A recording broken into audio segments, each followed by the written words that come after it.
O projeto Pensar e Fazer Arte do GEP, Grupo de Estudo e Pesquisa em Interdisciplinaridade, e FAFICLA, Faculdade de Filosofia, Comunicação, Letras e Artes da Pontifícia Universidade Católica de São Paulo, tem a grata satisfação de receber nos estúdios da TV PUC a professora Silvia Simone Anspach. Silvia Simone Anspach é professora de língua e literaturas inglesas, é também poetisa e escritora. Esta é a segunda entrevista de Silvia, hoje nos falando especificamente sobre a realização da aula aberta do GEP, o humor como forma de resistência. Silvia, é um grande prazer recebê-la aqui em nossos estúdios e para falar sobre a nossa última apresentação da aula magna do GEP, Grupo de Estudo, Pesquisa em Interdisciplinaridade. Prazer estar aqui de volta com você, meu amigo, meu irmão, nessa que foi a instituição que foi a minha casa e me acolheu por tantos anos. É um grande prazer para nós recebê-la novamente. Silvia, a primeira pergunta que eu gostaria de fazer para você é a seguinte: onde reside o lado sério do humor? Bom, Cláudio, como você sabe, tudo nessa vida tem pelo menos dois lados, né? Então, onde existe alguma coisa muito trágica, existe alguma coisa muito cômica e vice-versa. Onde existe uma coisa muito risível, vai haver, de um outro lado, uma contraparte séria. É o que acontece com o humor. O humor nos fala da história da nossa cultura, das nossas histórias, do mecanismo do nosso pensamento, do modo de funcionamento da nossa psique, do nosso inconsciente pessoal e coletivo, da nossa sexualidade, dos nossos padrões éticos e morais, ou da falta deles, né, por vezes. Né? Hoje em dia é muito comum. Muito comum, dos nossos comprometimentos ideológicos, ou do não compromisso, outra vez, que mesmo o não compromisso é uma forma de comprometimento ideológico, né? E assim por diante. Então, sempre o humor nos fala de alguma coisa muito séria na nossa vida cultural, psicológica, filosófica, etc. E quais são os teóricos que lidam com a questão do humor? Bom, são inúmeros, até nós, né? Estamos aqui, nós dois, ilustres figuras que falam sobre o humor e que pensam sobre o humor. Mas, na verdade, existem grandes figuras, grandes nomes, seria impossível esgotar todos, mas para citar alguns, Marx, por exemplo, afirma que os fatos históricos acontecem duas vezes. A primeira como tragédia, a segunda como farsa. Aristóteles, na sua poética, aproxima tragédia e comédia quando ele diz que ambos os gêneros são uma imitação de ação, de uma ação, né? São mímese, imitação de uma ação. Sim. A comédia, imitação de ação de homens inferiores, a tragédia, imitação de ação de homens superiores. E o Aristóteles até afirma, bom, a comédia não tem sido tratada com seriedade. Não tem sido tratada com seriedade, né? Isso não significa que ela não seja séria. Quer dizer, ele está, de certa forma, inferindo que ela deveria ter sido tratada como ela é, como uma coisa mais séria. E existem teóricos que tratam mais diretamente da questão do humor, como Henri Bergson, né, com o seu livro sobre o riso, Freud, com o seu grande estudo, né, seu vasto estudo sobre o xiste e sua relação com o inconsciente. Ele nos fala sobre a sátira, o humor, a piada, tudo, e sua relação com o inconsciente, o xiste, a relação com o inconsciente. Né? Max Beerbohm, na Grã-Bretanha, que retoma, de certa forma, Bergson também, e escreve pelo menos 2 ensaios sobre essa questão. Um deles se chama Laughter, o riso, o outro, The Humor of the Public, ou seja, o humor do público, o humor da plateia, o humor da audiência, The Humor of the Public. E quais seriam algumas características do humor brasileiro? Bom, essas características são inesgotáveis porque nós somos extremamente criativos, claro, certo? Claro. Mas, para tomar algumas como exemplo, né, eu vou roubar as palavras, tomar de empréstimo as palavras de Nelson Rodrigues. Nelson Rodrigues diz que a piada é uma invenção brasileira, ela é uma invenção da língua brasileira. E por língua ele não está designando simplesmente o código verbal. Sim. Ele está falando da cultura brasileira, das formas significativas aqui que marcam e caracterizam a nossa brasilidade, né? Então ele diz, a piada é uma invenção do Brasil. Ele diz, não existe nada tão dionisíaco, tão liberador quanto a piada brasileira. Essa piada mesmo que solta tudo, né? Ela é muito livre, muito tipicamente livre, brasileira, tipicamente brasileira, genuinamente, né? brasileira. Então esse é um lado bom do nosso humor, mas existe um lado ruim também, né? Uma outra característica do nosso humor que eu vejo como um pouco negativa. Se um americano tem na porta da sua casa o quê? Uma bandeira brasileira, né? Uma bandeira americana, desculpe, uma bandeira americana, desculpe, ato falho, uma bandeira americana. E nós, pelo contrário, no nosso humor, ou por meio do nosso humor, nós atacamos a nossa brasilidade. Nós temos um sentimento de autodepreciação. O Brasil, você sabe como é que é uma bagunça. Você sabe, Brasil é uma avacalhação. Brasil não é para ser levado a sério, etc, etc. Então tem muito disso no nosso humor. Estou colocando essas duas características só para começar e abrir o apetite, né? Bom. Com relação à questão. Eu gostaria de avisar o telespectador que todos esses pormenores foram muito bem mostrados na aula magna O Humor e a Resistência. Qual é a inter-relação entre o humor e a ética? Bom, o humor e a ética deveriam caminhar lado a lado. Aliás, atualmente nós temos uma série de cartilhas e ditames daquilo que é politicamente correto, né? Sim, mais do que aquilo que é ético, né? Estabelecendo até onde a gente pode ir, até onde a gente pode transgredir. O humor, muitas vezes, se baseia e se calca no preconceito, porque ele compõe e se fundamenta em caricaturas, visões caricaturais das pessoas, das situações, das coisas. E quando a gente trabalha com essas caricaturas, a gente pode chegar a transgredir certos limites aceitáveis eticamente e chegar ao desrespeito. E a gente caricatura o quê? Muitas vezes se caricaturou por muitos anos. A sexualidade das pessoas, a homossexualidade foi vista como piada, a raça, a nacionalidade, e tudo isso através dessas cartilhas do politicamente correto atuais se torna bastante problemático, né? Você não pode chegar e falar, um negão fez isso e aquilo, e depois fazer uma piada com a raça negra assim abertamente, né? Inclusive eu me lembro que anos atrás havia um anúncio, uma propaganda, era uma campanha contra, uma propaganda que era parte de uma campanha contra o preconceito, em que aparecia um mulato e contava um monte de piadas sobre preto. Ele falava, o pretão fez isso, o negão fez aquilo, ha. Ele dava uma risada bem artificial, bem forçada. E ao final ele ficava bem sério, olhava para a câmera, como eu estou olhando para você agora, e dizia assim, vocês querem conhecer a maior piada? Não existe preconceito no Brasil.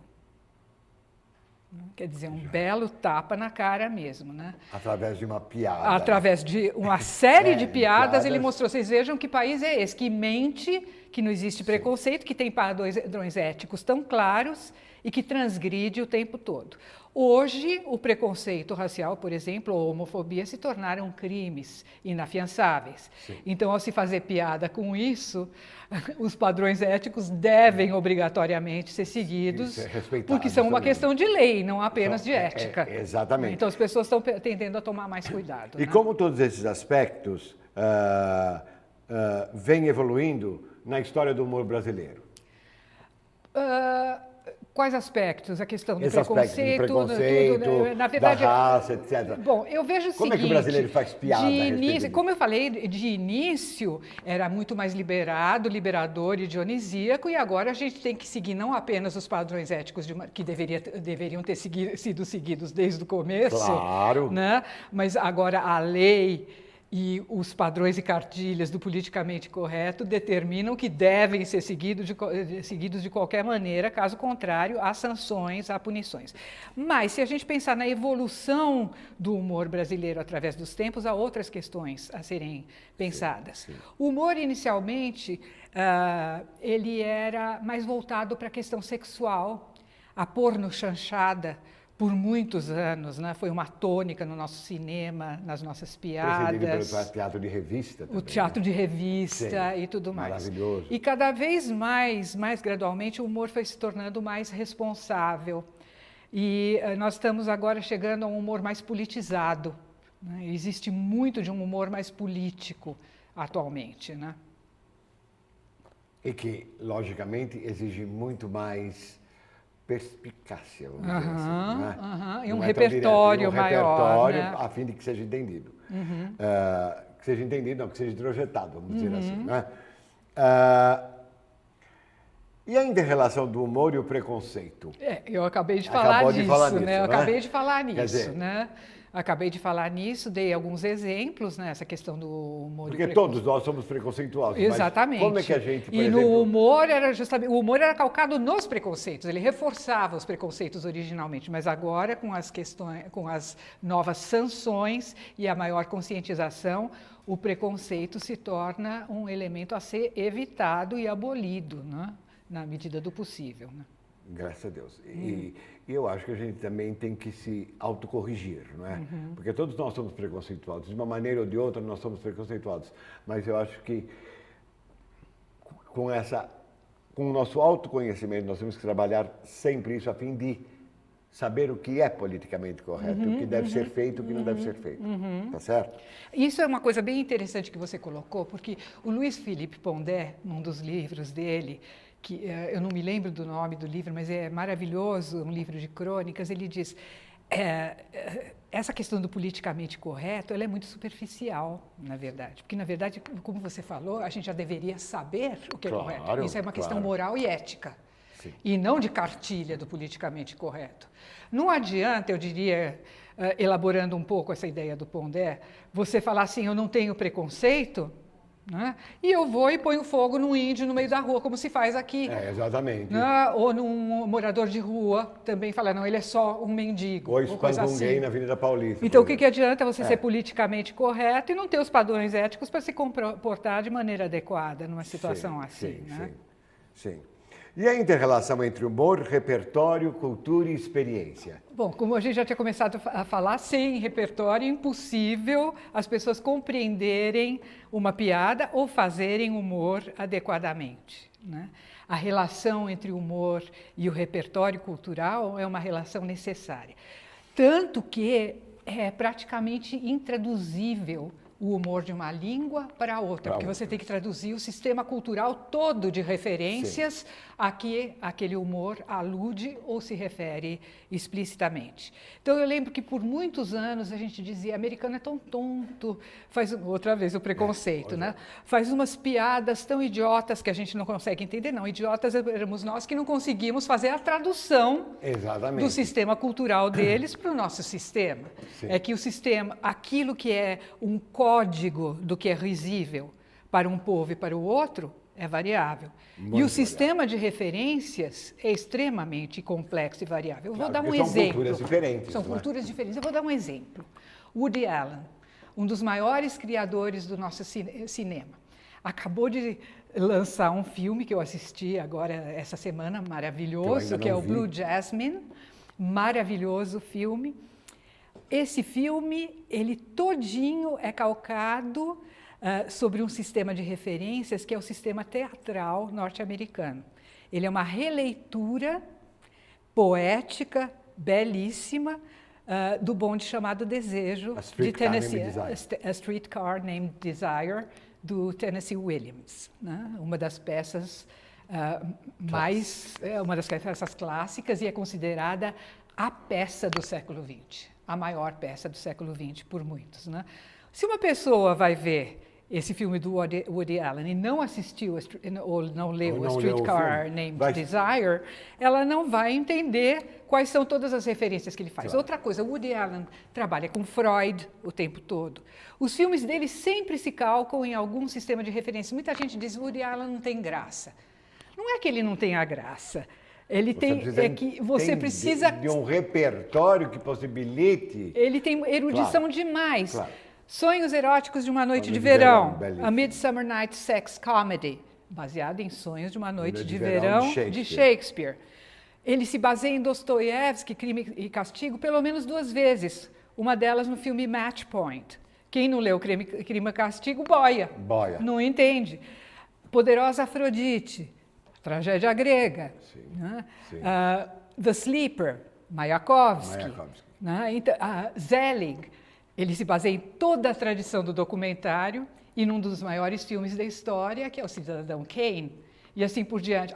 Bergman, ele faz não sei quantos filmes e escreve inclusive uma peça de um ato todinha calcada no cinema de Bergman, de quem ele se diz e se reconhece tributário, Fellini, etc. Sim, então, se você não conhece todas essas referências e tantas outras que eu não estou citando agora, imagine, um dos contos que eu li do Woody Allen, ele se baseia em Chomsky. E nas árvores, né, da linguística gerativa, que nós linguistas sabemos o que é, e eu jamais esperaria que o Woody Allen... Exatamente, quem é leigo que vai saber disso? Então, eu morri de rir, porque eu sou linguista também, né? Eu fiz mestrado em linguística na Inglaterra. Agora, quem não passou por isso, não tem a menor noção. Falei, ele não tem graça. Então, a culpa não é dele não ter graça, a culpa da falta de repertório. A falta de repertório. Né? Existe um humor, então, mais refinado, vamos dizer assim. Muito mais refinado, que existe um repertório a fim de que você consiga penetrá-lo, não é? A fim de que você consiga entrar, não é? E realmente compreender e achar prazeroso, ou do lado... como você disse, do lado de sombras ou do lado de luz, não é? Porque nós somos paradoxais, não é? E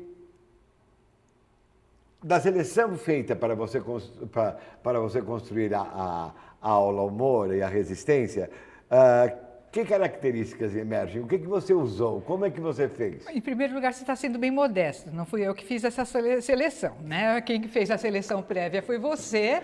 Depois eu fiz alguma pós-seleção e coloquei algumas sugestões a mais. Mas nessa seleção de ilustrações a respeito de como se processa o humor, existiram alguns vídeos que eu acho que merecem menção especial. O primeiro deles é aquele que se refere à experiência sexual de Dercy Gonçalves. Maravilhoso. Né? É uma entrevista com a Dercy Gonçalves em que ela fala de uma maneira bastante galhofa da sua primeira noite e da sua experiência sexual. E todos no programa da Hebe Camargo. Hebe Camargo entrevista, ela dá muita risada, todas as outras mulheres presentes morrem de dar risada, e, na verdade, aquilo que a Dercy coloca é extremamente sério, triste e trágico. Sim. Em primeiro lugar, ela diz, desde que eu me conheço por gente, desde os meus 10, 12 anos, eu era chamada de prostituta. Aliás, ela não usa a palavra prostituta, ela fala PU, etc. mesmo, né? Ela fala a palavra chula mesmo. Então, se alguém me chamava de PU, ela já fala, eu, né? Então, como se fosse muito engraçado. Gente, uma menina de 10, 12 anos ser chamada de prostituta de uma maneira chula ou não, é uma coisa extremamente trágica. E outra vez, de acordo com os padrões atuais do politicamente correto, inaceitável. Né? Nós estamos falando aí de prostituição infantil, estamos falando de pedofilia. De incapaz. E de incapaz, né? Claro. De incapaz. Uma coisa seríssima. Depois ela relata a primeira noite dela como uma coisa horrível, né? Medonha, e ao final, e todo mundo se esborrachando da maneira como ela conta aquilo que ela mesma, outra vez a autodepreciação, ri da própria tragicidade da sua experiência, né? E no final ela conclui o programa dizendo que o amor verdadeiro eu nunca tive a oportunidade de conhecer. Para fazer negócio. Ela só teve homem para fazer negócio. Então todo mundo dá risada daquilo que é não cômico, e sim trágico. Voltamos ao começo da nossa entrevista aqui. Sim. O cômico tem a sua contraparte séria. Onde há muita comicidade, há muita tragicidade. E é exatamente isso que é mostrado nesse programa. Existiram outros programas que a gente selecionou. Foi a Dona Bela, por exemplo. Da escolinha do professor Raimundo, né? Que aparece, ele só pensa naquilo, o brasileiro só pensa naquilo, só pensa em sexo, o que se refere à imaturidade sexual do brasileiro em termos de humor, né? Que é um humor vulgar, rasteiro, barato, que quer dizer assim, o brasileiro é mais sexualizado porque fala mais em sexo. Primeiro que falar mais não quer dizer fazer, nem fazer bem, certo? Não é? E falar demais muitas vezes é sinal exatamente do contrário. Do contrário, né? claro. E falar de uma maneira tão vulgar e tão rasteira também, eu acho que é sintoma de alguma coisa que não vai tão bem, talvez, né? Eu acho que a gente devia pensar um pouquinho nisso. A outra coisa, a escolinha do professor Raimundo, em geral, outros episódios que a gente escolheu, incluindo esse, mostra uma sátira ao sistema, uma crítica ao sistema educacional, a meu ver, bastante trágica. Né? Salário. O salário do professor, ó... Não, ainda diminuiria mais hoje em dia. Poria assim, ó. O salário é isso. E o volume de serviço? O aluno, um idiota completo, né? Aparece como um idiota completo e não como um sujeito a ser educado, um educando real, um ser humano completo. Né? Então... eu acho que existe um elemento, outra vez, bastante sério, bastante trágico aí. Se a gente ri de um sistema educacional que não é levado a sério, não, né? Que deveria ser levado a sério mesmo. Né? E outro, o bom aluno é o cara mais inadequado, é o desmancha-prazeres, é o ridículo, claro. É o palhaço, é o que se veste mal, é o que tem um óculos desse tamanho, etc., com cara de nerd e tudo mais. Não é? Ou seja, está tudo errado, né? Está tudo errado, completamente. Tudo errado. Né? Bom, a educação brasileira em 58º lugar ontem, né? Está otimamente classificada e espero que as autoridades continuem a fazer a mesma coisa que estão fazendo até hoje, não é?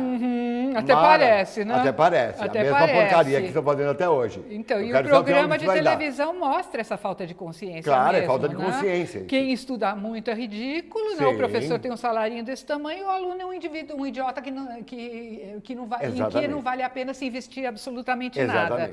Quer dizer, o sistema educacional é totalmente vazio e estéril. E, finalmente, eu acho que um vídeo que merece menção é aquele em que o Ari Toledo faz um monte de conta um monte de piada de português. Aquele é maravilhoso. Nós já falamos do preconceito, da caricatura. No caso das piadas de português, eu vejo que a piada de português tem o seu lado sadio, porque ela é uma forma, e foi tradicionalmente, uma forma de resistência cultural do brasileiro, o colonizado, o espezinhado pelo colonizador, né? Dizendo, não, basta, eu quero a minha liberdade, eu quero o meu respeito. Pelo menos eu tenho condição de chamar o meu colonizador de burro.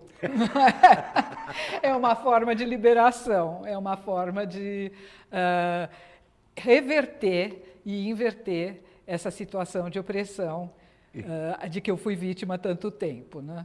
Não que eu esteja assim dizendo que preconceito seja uma coisa boa, mas eu estou mostrando o humor foi uma maneira, um veículo, né? Um instrumento de liberação, de certa forma, né? Foi a coleção, isto é, a série de piadas contadas na aula foi maravilhosa. Foi tão bem escolhida, tão bem contada. Escolha daquele que vos fala aqui. Não é isso, porque é ele, não sou eu. Quer dizer, a escolha, tudo bem, tem tudo que o professor faz, o conferencista faz, o que o entrevistador faz, depende de um repertório e depende do bom senso. Tem que ter muito bom senso, porque senso comum nós já estamos cheios. Né? Nós temos que ter bom senso e escolher aquilo que realmente transmita à audiência o que vem a ser o humor e o que vem a ser o humor e a resistência, não é? E, Silvia, eu gostaria de agradecer muitíssimo a sua presença em nossos estudos por essa entrevista e por essa entrevista maravilhosa. Obrigada, e gostaria de agradecer Cláudio. o nosso telespectador pela sua audiência. Muito obrigado.